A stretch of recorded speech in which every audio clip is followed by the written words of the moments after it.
Welcome to our channel, My Divine Light with Lance and Patty Lamans. We are going to go over the principles of mysticism, Christianity, and various other teachings. Lance is now going over chapter 3 of his book, The Invisible I That I Am. Can you read the opening? Yeah, and this is out of the book, You Are Divinely Made. So we're going through chapter by chapter, and we're now on chapter 3, The Invisible I That I Am, and that you are. I am life. I am resurrection. I am the only truth. I am the only way. I am the only door. I am the only self. No man or woman may seize the mighty freedom except they enter my gate. I am the only path which leads the journey inward to the inner man. I have blazed a way so you may find the direction to follow with I am waiting there with open arms. So the I that I am is invisible, and it's the I of you which is invisible. And that is the only way you can develop a relationship with God and begin to have a better experience in this world. So it's about going within yourself and finding that invisible I that you are. That is your true identity, and it can only be discovered within you.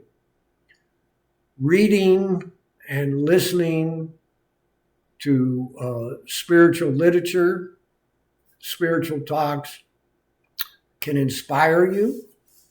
They can lead you back to yourself. But ultimately, the only way you can enter in is from within your own being. So I love the way you put that in the very beginning of the chapter. Is this body I am detecting what I am? Our hearts giving us our true verification, although we sense it with our five senses.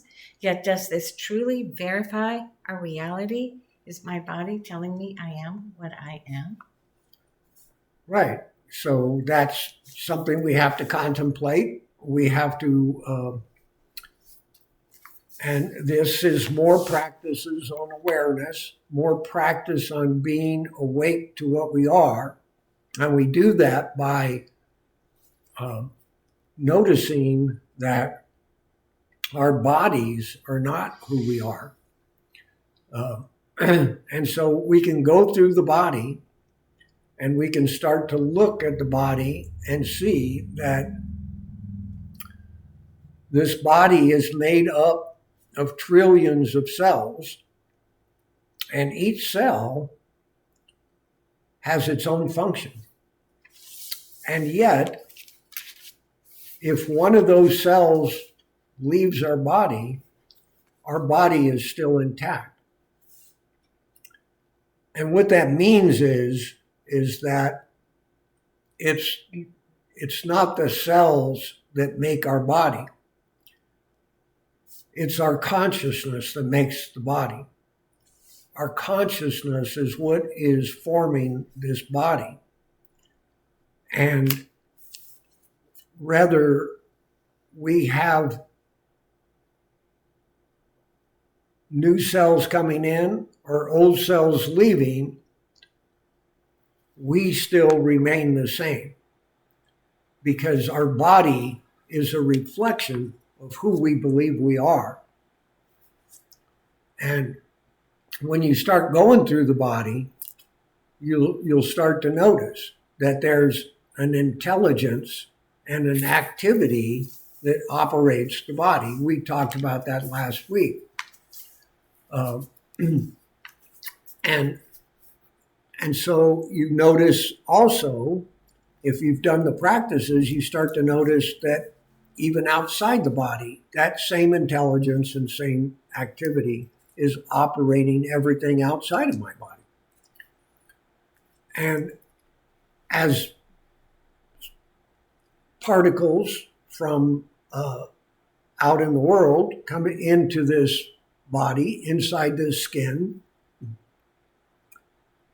when they come in, they become me. They become who I am. They become a demonstration of who I am. And when they leave, then they're out there. But I remain who I am. And this body always reflects that because it's a reflection of my own state of consciousness. That's what the body is. And one thing you elaborate on in this chapter that you've never brought up before are the senses are just mechanics. That's right. The eyes are optic nerve to the brain. There is an intelligence inside our cells with no direct connection to the brain.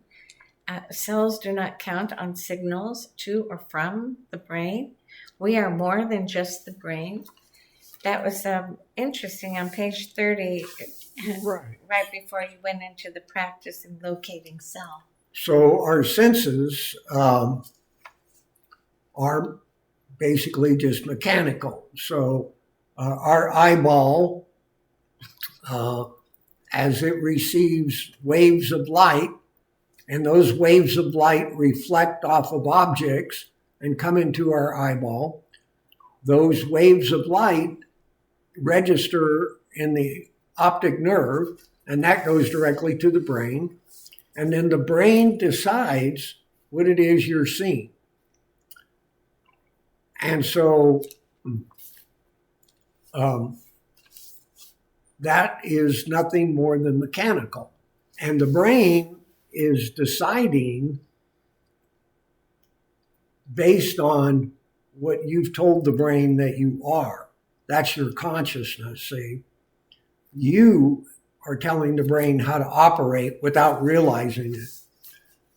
It's the same with our ears. Sound waves come in, it goes through the nerves to the brain, and then the brain decides what it is we're hearing.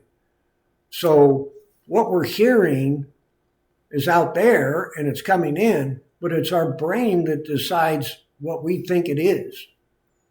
So the world we're perceiving is nothing more than the mechanics of the body telling us what we're seeing, more than it is than what we're actually seeing.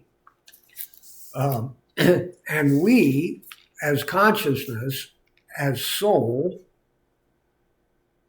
are, through the implication of who we believe we are telling the brain how to make those decisions. So touch, same thing. We think we touch something, but it's the vibration of the object that we feel that, but that is just a vibration that moves through our nerves, goes to the brain, and then the brain decides what it is we're feeling. And mortal mind, in the beginning, mortal mind kind of dominates that dialogue. Well, it does, because They think we are the body. the reason is, and this is what's happened to the soul is pure consciousness. However, the soul, as it became outer form, as it expressed as outer form, the world started to tell us that who we were. It would, in other words, our parents would say, Lance, come over here. And so we thought we were a body, and we took our body to our mothers or our fathers. And And so that was, the world, as we come into this form, keep telling us that we are the body. And that in turn becomes a direction for your brain to tell you what you're seeing, what you're sensing with the five senses. And so it goes way beyond that, right? So the soul begins to follow the mind. The soul is the one that directs the attention. Directs your attention, it comes from your soul. And when your attention is put out in the world on the bodies, on the world, and so the world has all these ideas about what life is, they're going to tell you that you're a body and that there's a world outside of you that you have to contend with. And that there's powers out there that can overcome you or that can make you feel good. Either way, but it's the world that's telling you that. And when we let that fill our minds, that becomes our experience. And so the soul's attention has been on this mortal mind that Patty's talking about. This mortal mind is the collective thought and collective ideas of the world, and that influences and suggests to us what it thinks we are and what it thinks the world is. And when we accept that, we have those experiences. You have the practice on page 30, a practice in locating self. I am not the body, etc. Mm-hmm. True self-experience. There's two of you, invisible and visible, unconsciously. We accepted mortal mind definition. We are our body, yet we are behind the body, behind the mind, invisible and detectable with the five senses. What you identify with determines your future. Truth is, I am. I just am. So I do not need to be anything else. That's very good. I'm also invisible. Yes. And so there's this exercise where you start at the top of the head. And this is more of an expansion on the exercises we did last week, where you start at the top of the head and you move down through the body and becoming fully aware of every part of your body. But understanding as you move down through it, who is the seer? Who's seeing with the eyes? Am I the eyeball or am I seeing with the eyeball? I, and then who is this I that is seeing? Who is this I that hears? I hear. The ear doesn't hear of itself. I hear. And so you begin to realize, and that goes for every function. Who's functioning every cell in my body? It's functioning even though I'm not conscious of it. I'm not conscious as every single cell, and yet those cells function perfectly to make the whole me. Then they all work together to make this body appear as who I believe I am. And it comes from this invisible I. So the more you do this exercise, the more you begin to realize there's an I, there's a myself that is invisible, that is the cause of all these functions, all these mechanical functions. And they are this body and even this world are operating according to what this I that I am is. or what I believe it is. And so when I'm identifying myself as a body or as the mind, as thoughts, or as intellect, then I'm telling the universe that I'm limited, because according to what the world tells us, these bodies can only do so much. You know, you can have some good health if you eat good or whatever, but if you want to go up on top of that mountain, well, then you got to get a car and you got to drive and you got to go there.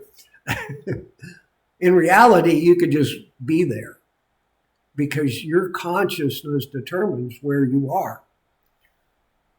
But because we've listened to the world and agreed with it that we are limited, because we've identified with the form instead of identifying with who we really are, which is this invisible source that is behind the form and behind the mind. And so that's that exercise. The more you do it, the more you start to realize there's an I operating, and an I who is identifying. And once you start to withdraw your identification back to who you really are, which is invisible, and even though that's invisible, it's your true existence. When we say, I exist, well, most people think that means because we're in a body. But the truth is, I exist, and that's the invisible part of me, which then expresses as a form. And so the practice is to keep going within and get to know this and start to identify with who you really are, which is the cause and the source of these outer forms, of this outer mind, this outer intellect, and this outer body, and even this outer world. The world is just as much caused by our invisible self as is our body. So that's what you meant when you said what you identify with determines your future. Truth is, I am. I just am. So I do not need to be anything else. I am invisible, permanent, unchanging, ever expressing, eternal, limitless. We truly live out from this invisible self called I am. It is the spirit that is the true cause of the form. Intelligence with power. Call it God. Right. You can call it God, or Call you it can call it whatever you want. But it's omnipresent. It's it's your invisible self that is the cause of it. And we do that through what we identify with. And then we become the spirit of God. And when we realize I am and I exist, and we begin to understand that's the invisible part of us, and that is the large part of us. That's the power of who we are is in that invisible part. Then we realize we don't have to be anything else. We don't have to determine what this body is. We don't have to determine what our mind is. When we are identifying and just accepting that I am the invisible source of all that is in my outer experience, then that allows this God self that is even deeper within you to come through you into your outer experience and make it perfect and make it a good, wonderful experience. Can you read my writing? Maybe. Because because this is a beautiful part, going a step further from what you just said. Okay. Okay, now the only thing I can be is the Spirit of God. Okay, she wants me to read this to you. So now the only thing I can be is the Spirit of God in his expression. Now that I've realized I am, and I don't need to be anything else. I don't need to want anything else or go after anything else or try and create anything else. Now I can be, now the only thing I can be is the Spirit of God in his expression. And that's where perfection is. And that is God action. And then we become the beholders and the watchers of God in action,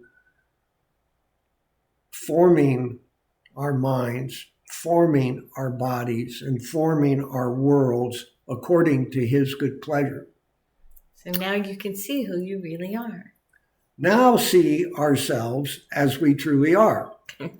Not form, not mind, and not world. In the body, but not of the body.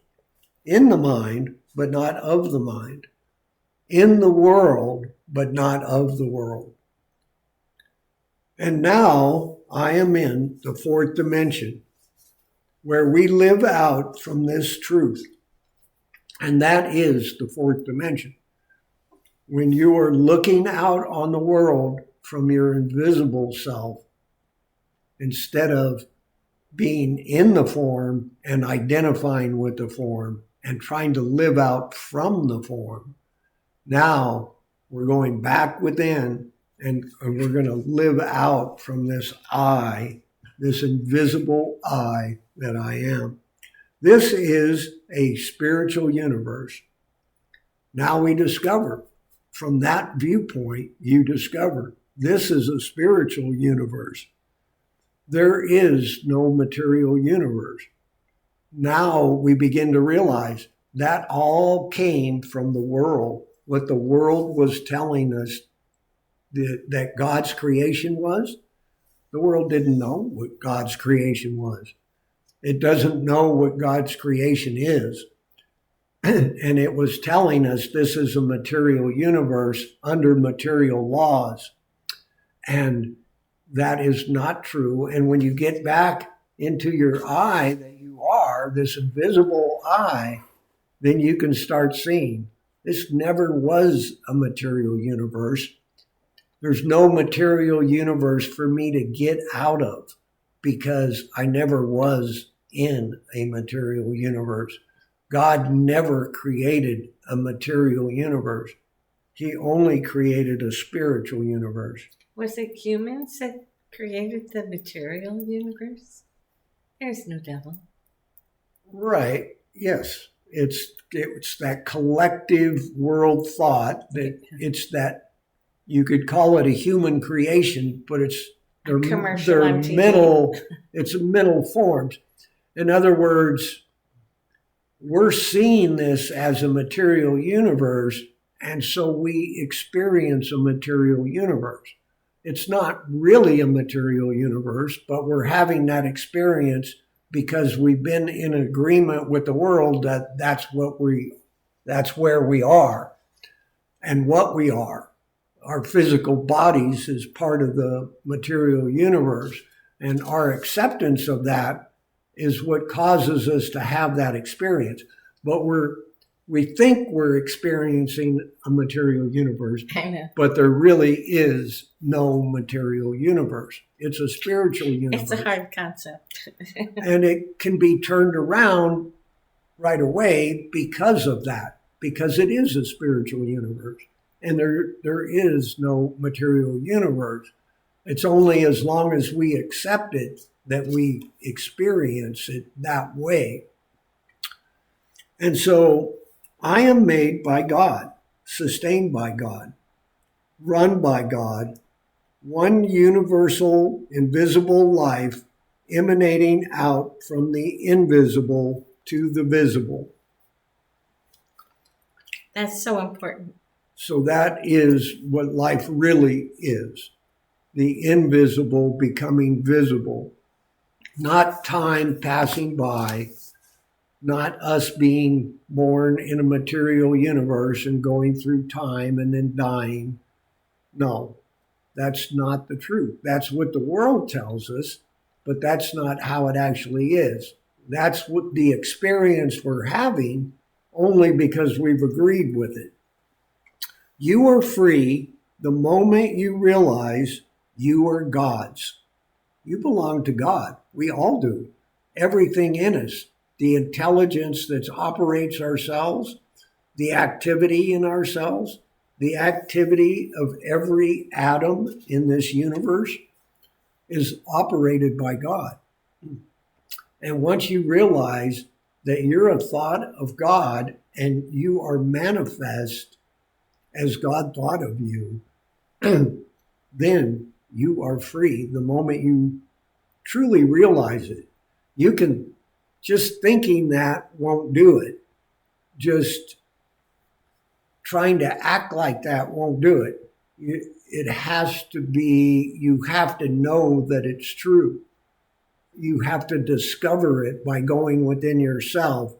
And when you discover it, when you discover you're God's and you never were anything else, it wasn't I of my own self am something. I of my own self am nothing. It's God that is my life. It is God that is my mind and my body and my world. And once we realize that, then it breaks all the sorrow. It breaks all the heartache because it's the truth about everyone. Or you could say, as you did in the book, that's when you come alive, the realization of I am.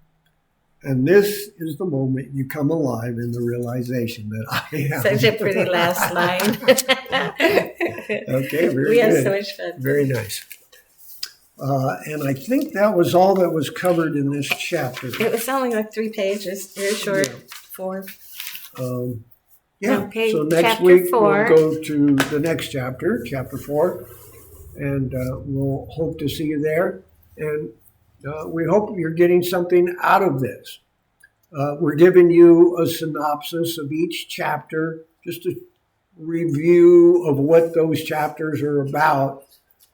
Write down your questions, things you want to think about. Yeah, if you have any questions about it, you can go to our website, mydivinelight.com.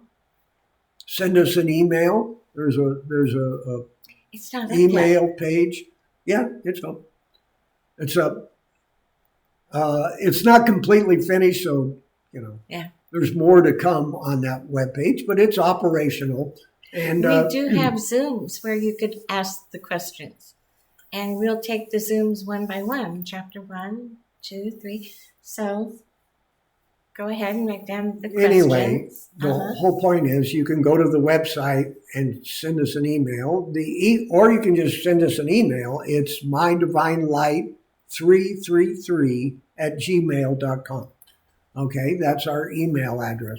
So if you have any questions, about mysticism or about any of these discussions, we'd be happy to answer them for you. Okay? Okay. All right. Well, we love you all, and we hope that you have a wonderful time walking in the kingdom of God in this spiritual universe. Now remember the practices. It's going to take some time, but it's well worth it. It's worth the effort. It's what Jesus called the pearl of great price. Oh. There's a price to pay, but it's not a trade-off. It's not like you're doing something to get something. You already have it. The price you pay is the waking up process and letting go of all these material concepts. That's the price you pay. And that's what you get in return is the pearl of great price. Okay? All right. Thank you for being with us. Thank you for Take taking care. the time. We love you. We love you.